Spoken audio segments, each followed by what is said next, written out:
Te agradeço em nome de Jesus por tudo. Amém. Amém. Boa noite, gente boa. Vamos lá para Gálatas, capítulo 6.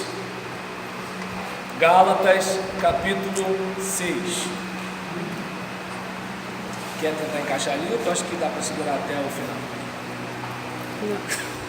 Você que sabe, então tá bom. Gálatas, capítulo 6. Nós temos aqui o final da epístola. Os irmãos que têm acompanhado as lições da revista sabem que boa parte do nosso raciocínio começou na epístola de Paulo aos Gálatas, porque qual era o problema? Paulo tinha plantado aquela igreja, chegou um pessoal que a gente conhece como judaizantes, e esse pessoal chega lá dizendo que só entregar a vida a Cristo não basta, é preciso fazer algumas coisas corretas. E aí Paulo deixa claro que não há nada de correto que a gente faça que contribua para nós ganharmos a nossa salvação. Em contrapartida, tinha aquele outro grupo de gente, já que a gente não tem como fazer nada para satisfazer a justiça de Deus, então vamos vivendo, né? E deixa, no final a gente vai para o céu mesmo e tudo tal. E Paulo deixa claro que, assim como o legalismo não é algo que é coerente com os filhos de Deus, a libertinagem também não é. E aí Paulo deixa claro que viver, né, com toda aquela regra religiosa não tira da gente a maldade do nosso coração. Mas também quem fica dando vazão à maldade do próprio coração está dando uma evidência clara de que não herdou o reino de Deus. Então, praticamente, o caminho do apóstolo Paulo é desse jeito. E aí quando chega no capítulo 6, ele vai dizendo o seguinte: irmãos, se alguém for surpreendido em algum pecado, vocês que são espirituais deverão restaurá-lo com mansidão. Então a gente observa que se ele está falando para irmãos, ele está falando para crente. Se algum irmão for surpreendido em algum pecado, pelo menos a gente observa o seguinte: tem gente que talvez veja que o surpreendido em algum pecado significa que como é que eu posso dizer? A Vânia estava passando ali debaixo do viaduto de Madureira e aí encontrou a Elaine dançando no baile charme, e aí ela surpreendeu a Elaine.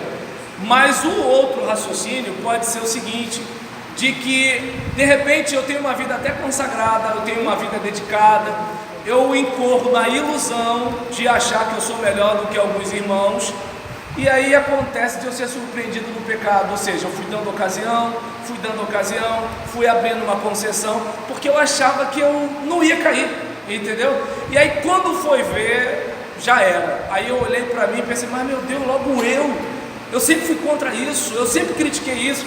Já viu aquelas pessoas que você olha e fala assim: fulano não, fulano sim, né? Então, e aí vocês que são espirituais, ou seja, vocês que não têm aquela ilusão de que igreja é céu. Igreja não é céu. A igreja, ela é composta de gente que está caminhando para o céu, ainda não chegou. Nós vamos ser aquilo que Deus estabeleceu, mas ainda não somos, estamos sendo. Então é importante lembrar disso, porque Paulo está dizendo vocês que são espirituais, porque tem aqueles que não vão ser espirituais o suficiente para poder entender isso, e vão viver na metralhadora, entendendo que todo mundo tem que ser perfeito, quando ela mesma não é uma pessoa perfeita, não é mesmo? Até porque se fosse perfeita não ia viver acusando os outros. E aí a gente observa aqui dizendo: cuide-se, porém, cada um, para que também não seja tentado. Porque, suponhamos que irmã Arlete não resista comer um churro. Pastor, eu consigo resistir todo tipo de tentação, mas churros com aquele recheio de leite condensado, às vezes com coco ralado dentro, aí você morde aquilo crocante, cheio de óleo, mas que coisa gostosa. Aí de repente, se eu não vigiar, aí eu já começo a salivar também. Pense no pecado que você quiser. Eu estou pegando churro por causa da internet, é uma coisa bonita para lá. Entende como é que é o negócio? Por exemplo, às vezes você vai orientar o irmão, mas você não vai preparado. E às vezes você vai E o irmão vai contar um negócio, e você, é mesmo? Né? E aí o que acontece? Você tem que ir ligado, entendendo que assim, o irmão tropeçou, mas você também pode tropeçar. Ou você acha que quando você está malhando uma pessoa que fez uma coisa errada, você acha que você não tropeçou?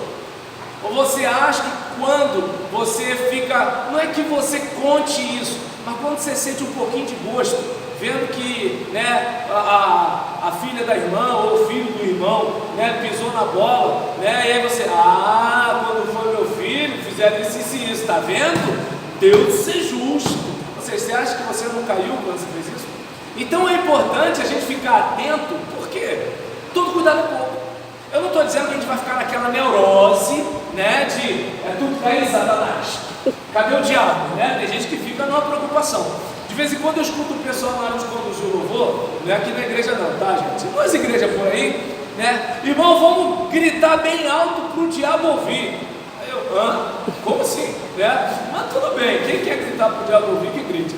E aí, né, cada um com a sua vida, como diz hoje o politicamente correto, nada contra. Eu sei que eu quero que Deus me ouça, já não estou nem aí. E aí, diante dessa situação, a ideia é o que? Olha, você vai ajudar o seu irmão, mas cuidado para você não ser tentado. E na cabeça da gente significa o seguinte, que quando a irmã Arlete falar dos churros, que eu ser tentado é eu falar assim, tem churro aí, irmã Arlete? Não, o ser tentado é eu voltar para casa assim, como eu sou espiritual. Claro, a gente não diz, mas é o que está lá dentro, e Deus sabe o que está lá dentro. Deus não precisa da palavra, Deus sabe o que está lá dentro. Aí eu volto para casa, como eu sou espiritual, eu não sou como a Arlete que não resiste ao churro, eu resisto ao churro, eu só não resisto ao orgulho, eu só não resisto à presunção, eu só não resisto à arrogância. Deu para perceber? Então, quando você vai ajudar um irmão, você tem que lembrar disso daí, porque senão é você que está precisando de ajuda, não você acha que é o irmão que está precisando, né?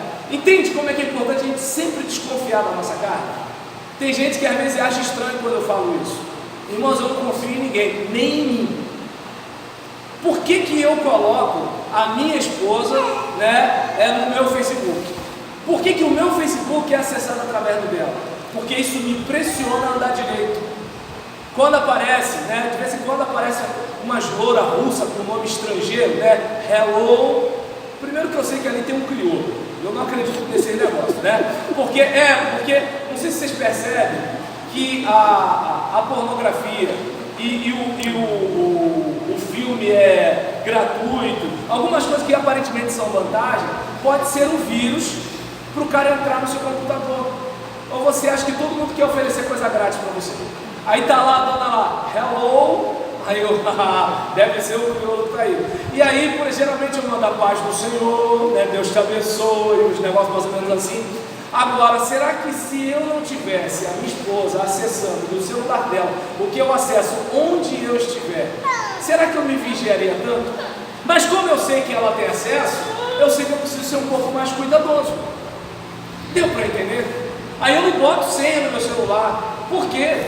Para eu me policiar sabendo que assim, qualquer um pode achar e encontrar uma coisa do arco da velha, então é melhor não botar coisa do arco da velha. Eu não sei se dá para perceber que assim, eu sei que eu posso trazer a minha própria desgraça, então eu faço o quê? Me defendo de mim. Nenhum de vocês pode me causar tão mal quanto eu mesmo. Ninguém aí no mundo, nem o diabo pode me causar tão mal quanto eu mesmo. Qualquer pessoa que vier a me causar mal, ou até o diabo, se vier a me causar mal, não vai fazer sem a minha ajuda.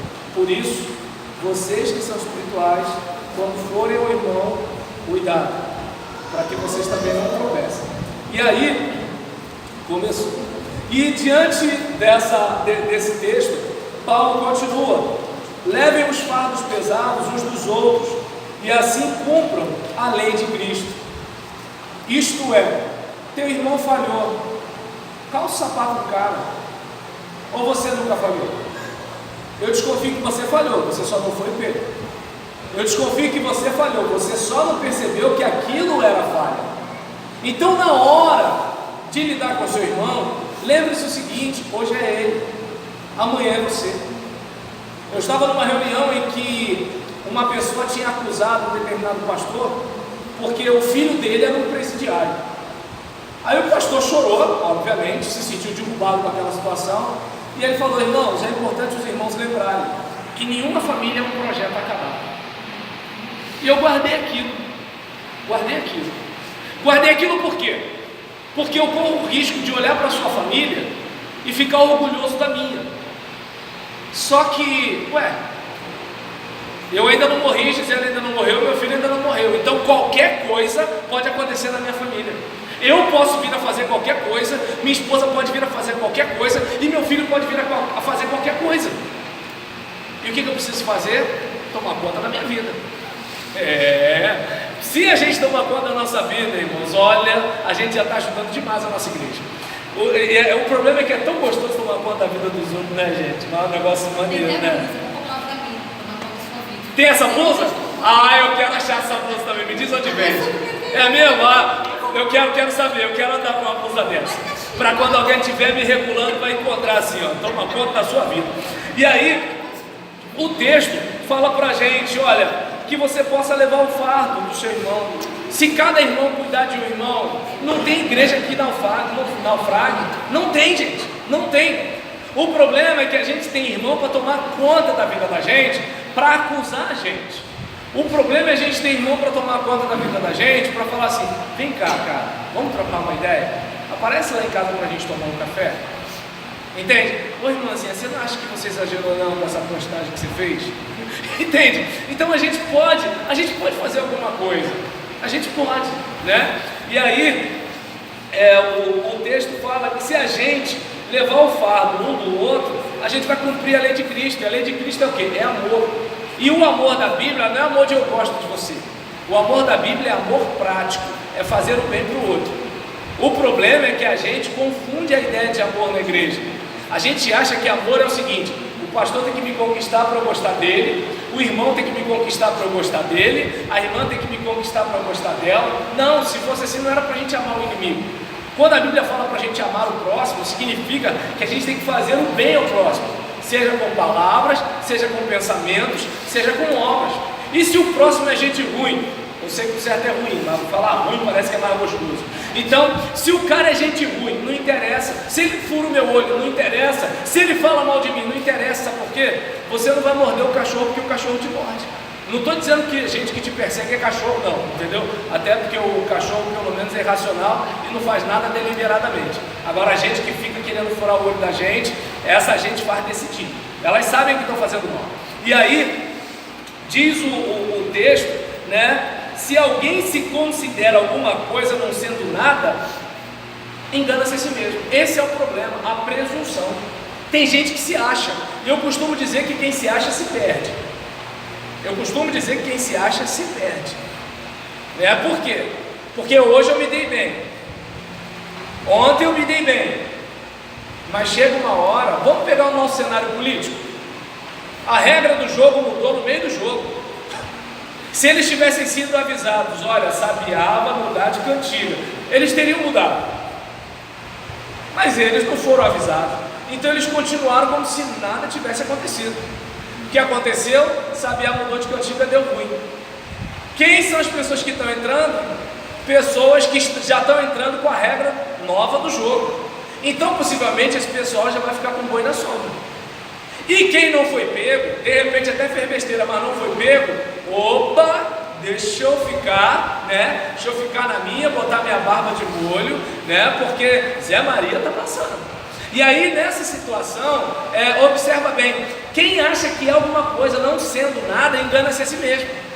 Daí a importância, né, de eu e você estarmos sempre alertas.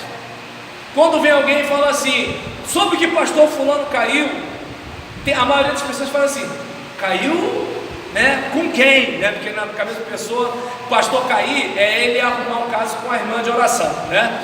Quando às vezes cair, pode ser um monte de coisa, dinheiro, inveja, manipulação, tá dando para entender? Deixar de pregar o que deve ser pregado para receber aumento de salário, um monte de coisa pode fazer com que o pastor esteja caído, mas a gente só pensa em rápido saia. E aí nessa situação, o que acontece? Em vez de eu perguntar o que ele fez, eu fico assim, Senhor, tem misericórdia da minha vida. E aí eu fico, o que eu olho para mim, opa, fulano começou assim, deixa eu dar uma recuada. Beltrano começou assim, deixa eu dar uma recuada. Fulano começou assim, deixa eu dar uma recuada. Eu lembro que no meu tempo de colégio, as meninas elas eram acompanhadas do portão para fora, do portão para dentro era com a rapaziada. E aí nesse caso, tinha, por exemplo, aquelas meninas que estavam noivas, estavam para casar, mas lá dentro e tal, não sei o que lá.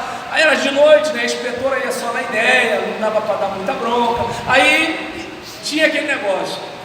Mas eu lembro que eu tinha uma colega de turma que se alguém falasse assim, ô meu amor não. A rapaziada dava, E é interessante, e a parte mais engraçada é que é o seguinte, todo dia eu, no portão, conversando com o pessoal, e aí a gente batendo papo, tudo e tal, aí falando, sobre a questão de filho, paternidade, tudo e tal, e o marido dela falando assim, sabe lá, a gente nem sabe, se o filho é da gente mesmo, tal, não sei o quê. Eu falei assim, caramba, rapaz, as outras lá, sai tudo de mão dada com o noivo e tudo e tal, essa daí, o cara fica duvidando da fidelidade dela. Eu falei, esse mundo é um barato, rapaz, esse mundo é um barato. Mas a questão toda, o que eu quero dizer aqui, é que muitas vezes a pessoa, ela acha que ela é alguma coisa, mas uma hora a casa cai. Então que a gente possa estar sempre freando antes da curva. Olha o que a gente vai aprendendo, homem, na hora da curva eu vou frear. Aí o carro começa, aquele negócio todinho, tudo e tal. Aí tu vai o quê? Freando lá atrás, devagarzinho, porque no carro é carro de pobre, freia ABS, E aí nesse caso, você vai devagarzinho, antes do carro virar. O problema é que a maioria das pessoas querem fazer o quê? Elas querem frear na hora. Agora, velho, agora que tu tá preocupado com o negócio. Entende? Eu lembro que tinha um rapaz que eu vivia na época que eu liderava a congregação, Hoje eu não sou mais assim, mas eu achava que eu era o salvador da pátria e eu era culpado de tudo que acontecia. Então eu ficava desesperado com tudo, eu não conseguia dormir, porque por causa do tipo de namoro que o cara estava tendo.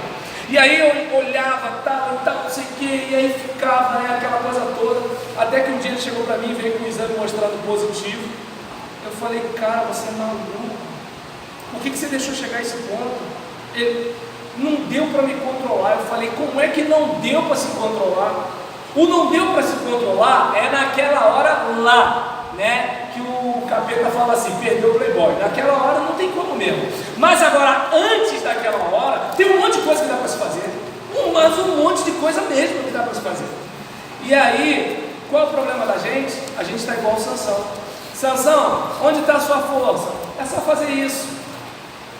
Vem os filisteus, e dei bem. Sansão, onde está a sua força? É isso aqui. Vem os filisteus. Aí ele tinha mentido para Dalila, se deu bem. Até que chegou uma hora que ele não conseguiu vencer no joguinho, perdeu a parada. Diz a Bíblia que ele se levantou pensando que seria como as outras vezes. E diz o texto, mas ele não sabia que o Senhor o tinha deixado. Qual é o meu desespero? É de frear na hora da curva. Eu preciso frear antes. Eu preciso desconfiar da minha carne antes. Meu irmão caiu. Espera aí. O que eu posso fazer para não cair também? O que eu posso fazer para evitar? Que lição eu posso aprender, eu posso extrair desse problema? Agora, sabe o que alguns fazem? Mas tá vendo? Aí começa. Mas bem que eu falei, porque... a igreja... Pronto. Aí o diabo está assim, opa, que beleza, está do jeito que eu gosto. Já que ele está pegando sozinho sem me ajuda, eu vou lá pescar, porque ele está pegando sozinho, não precisa nem tentar isso daí. Deixa eu dar um rolê, estou muito cansado, vou tirar uma foto. Deu para entender? Então é importante a gente estar atento a isso. E aí, Paulo vai dizendo o seguinte, cada um examine os seus próprios atos, e então poderá orgulhar-se de si mesmo, sem se comparar com ninguém, pois cada um deverá levar a sua própria carga. Na primeira carga, está relacionado a quê? A você ajudar o outro na dificuldade do outro. Nessa outra palavra carga aí na sua versão, já está tentando mostrar o seguinte, olha, você, tá bom, gabe-se daquilo que você é, mas não da ilusão que o diabo colocou, porque existem virtudes que eu tenho, mas existem defeitos que eu tenho também. E qual é a estratégia do diabo? Me fazer ignorar os meus defeitos e me fazer ver os seus defeitos. Porque se eu ignoro os meus defeitos e olho os seus defeitos, eu não melhoro você e nem me melhoro. Agora, se eu olhar para os meus defeitos e olhar para as suas virtudes, eu vou ter uma palavra positiva para você, eu vou animar você, eu vou ver você com bons olhos, eu vou melhorar como pessoa, e eu tomando conta olha a camiseta, eu tomando conta da minha vida, eu vou perceber, isso aqui tem que mudar, isso aqui tem que mudar, isso aqui tem que mudar, e a cada dia eu estou melhorando. E é até bom quando alguém fala mal de mim, por quê? Porque eu pego aquela crítica, opa, vou tentar consertar isso aqui, entende? Agora quem me critica não melhorou. Então é importante a gente olhar para cá e verificar que assim, olha, eu ajudo o outro na fraqueza do outro, mas eu também não fico me achando mais do que realmente eu sou apenas isso aqui. E aí, até porque o próprio Jesus falou, olha, se você faz aquilo que lhe é mandado, você não fez nada que é a sua obrigação, você não passa por servo inútil. E às vezes a gente quer o quê? A gente quer palmas, confete, serpentina, um monte de coisa, né? E aí, o que está sendo instruído pela palavra, partilhe todas as coisas boas com aquele que o instrui. Ou seja, eu estou recebendo algo, né, da parte de Deus, e o que eu faço? Eu devolvo parte, né, para quê? Para contribuir para que aquela proclamação continue acontecendo. Então, quando você dá a sua contribuição aqui, você está dando a contribuição para quê? Para que essa estrutura atenda você, sua família, aqueles que não são crentes que você quer que venha para cá. Agora, à medida que você não contribui, você dificulta o trabalho dessa comunidade para ajudar você. E aí o mínimo que se espera aqui é o quê? Gratidão. Se aqui eu recebi o Evangelho, se aqui eu fui salvo por Jesus, se aqui minha família foi edificada, se aqui eu fui orientado, que tal continuar sustentando essa obra, já que eu acredito nessa obra? Porque, desculpa gente, a gente bota dinheiro da gente onde a gente acredita. Se a gente não bota, pode ter certeza. Tempo e dinheiro a gente só bota onde acredita, não onde a gente diz que acredita, onde a gente acredita, né? Então é como, por exemplo, eu sempre falo para a Gisélia que eu não tenho dinheiro. Mas quando eu passo perto de uma livraria, é uma luta para não pegar um livro. E aí eu pergunto para mim mesmo, né? Já que ela não está escutando, eu acho, né? E aí eu pergunto para mim mesmo, eu tenho ou não tenho dinheiro? De repente eu não tenho dinheiro mas eu tenho. É que nem um indivíduo, né? Assim, eu não tenho dinheiro mas eu tenho. E aí nesse caso, a gente observa, né, que o texto continua dizendo, não se deixe enganar, de Deus não se zomba. O que o homem semear, isso também ceifará. É importante lembrar, se você, filho, quer comer abacaxi, você tem que plantar o quê? Mas tem gente plantando berinjela querendo comer abacaxi. E aí depois fica assim, mas meu Deus, por que isso está acontecendo comigo? Aí nessa hora o pastor Roberlan vai pregar aquela mensagem que irrita, né? Você quer resposta? Olha o que você está plantando, meu Deus do céu. Não tem como, né? E aí, olha, esse texto nem precisa de comentário, né? Deu para a gente entender. Seguindo, né? Quem semeia para a sua carne, que é a nossa inclinação para o mal, da carne colherá destruição. Ah, mas eu estou na igreja, está plantando na carne, bonito. Se está plantando na carne, vai colher destruição, né? Mas quem semeia para o Espírito, do Espírito, colherá o quê? Vida eterna. E a vida eterna, João 17,3 diz, é essa, que te conheça, o único Deus verdadeiro, e é Jesus Cristo a quem enviaste.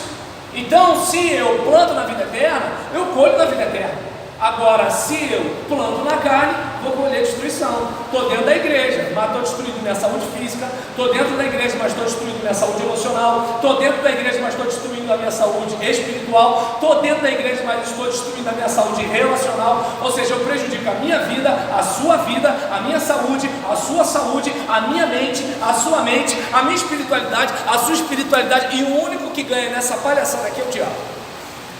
E eu acho que ele não deveria ganhar. Ele já quer a nossa destruição. Geralmente a gente agrada quem é legal com a gente, e o diabo não é legal com a gente. E aí, tudo bem que ele parece anjo de luz, mas não é anjo de luz. E aí nesse caso, diz o texto, e não nos cansemos de fazer o bem, pois no tempo próprio, colheremos se não desanimarmos. O que acontece com a gente? A gente até começa fazendo bem, a gente até começa animado, Cada um aqui deve lembrar quando começou alguma coisa, entende? Eu lembro da cara de vocês quando eu comecei aqui, eu lembro da minha cara quando eu comecei aqui, eu lembro da Gisélia quando a gente começou a namorar, eu lembro de mim em relação a Gisélia quando eu comecei a namorar, eu lembro a primeira vez que a gente estava com o nosso filho, ou seja, o primeiro dia no trabalho, o primeiro dia na faculdade, entende? Agora vai chegando uma hora que fazer o bem cansa, e aí o que a gente precisa fazer? Faltou a motivação, vou na disciplina, porque eu preciso fazer o bem, eu preciso fazer o que é certo, eu preciso falar o que é certo, eu preciso pensar o que é certo. É fácil? Claro que não, gente. Estragar o corpo é só ir vivendo que você estraga. Botar o corpo legal, você tem que se esforçar. A mente para ficar vazia, para pensar besteira, é só deixar que ela estraga. A mente para ficar boa, afiada, passar em concurso, ter um bom papo, tem que se esforçar. O casamento para arrebentar é só deixar. Agora o casamento para ficar legal é luta, é esforço, é dificuldade. A igreja para caminhar é só deixar. Agora para a coisa fluir, cada um precisa dar o seu melhor. Deu para perceber que é o seguinte: tudo aquilo que é para excelência, você vai ter que fazer um pouco mais. Agora para mediocridade é só deixa a vida me levar. Né? E a vida te leva. E aí nesse caso, aqui o texto está dizendo: não desanimemos, não desanimemos. Eu sei que vem vontade de você falar, se quer saber? Já deu não. Eu vou continuar porque vale a pena. Eu vou continuar porque vale a pena. E aí diz o texto: portanto, enquanto temos oportunidade, ou seja, uma hora a oportunidade vai acabar, gente. Hoje eu estou aqui, sabe lá Deus quando eu vou poder continuar. Eu não sei, irmãos, se eu vou ter voz ano que vem. Eu não sei se vou ter visão ano que vem. Eu não sei se vou ter pernas ano que vem. Então eu preciso aproveitar enquanto eu tenho oportunidade para fazer a obra de Deus. Tem gente que fica assim: ah não, amanhã, depois. Você não sabe. Você sabe se está vivo amanhã, né? E aí, diante desse caso aqui, o texto está: enquanto temos oportunidade, mas principalmente aos domésticos da fé. Então, que a gente pare para pensar nisso, né? É aquele caso. Claro que nós não somos Caim, mas se Deus nos perguntasse: onde está o seu irmão? O que você diria? Se é problema do pastor, não tem nada a ver com isso, eu sou um simples membro? Ou você diria: pode perguntar, Senhor, de qual irmão o Senhor quer saber? Eu orei com esse aqui está com essa dificuldade, aquele ali está com a dificuldade um pouco mais grave, eu passei para o diácono. O outro ali está com a dificuldade mais grave ainda, eu passei para o pastor. Minhas mãos estão aqui, Senhor. Caim, a gente sabe qual é a resposta, né? Por acaso sou tutor do meu irmão? Mas como nós não somos Caim, então que a gente possa, né, pensar nisso, né, fazer, né, com aquela consciência de que eu tenho que ajudar todo mundo, mas ele é meu irmão, ele é filho do meu pai. E aí nesse caso, né, está dizendo: olha, vejam com que letras grandes estou escrevendo de próprio punho. Parece que Paulo tinha algumas dificuldades